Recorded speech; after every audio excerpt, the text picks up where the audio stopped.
रणजीजी कशी दिसते मी मेकअप करून सांगा नव. प्रेमाचे 2 शब्द माझ्या तारीफ मध्ये बोला नव.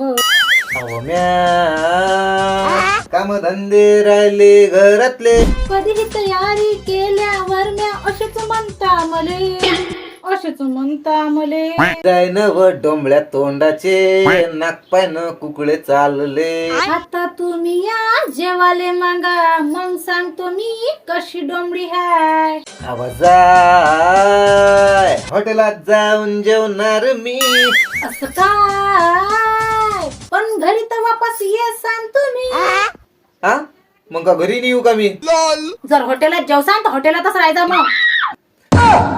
म्या तर मजाक केली ती. तू एक नंबर दिसतो म्हटलं तू.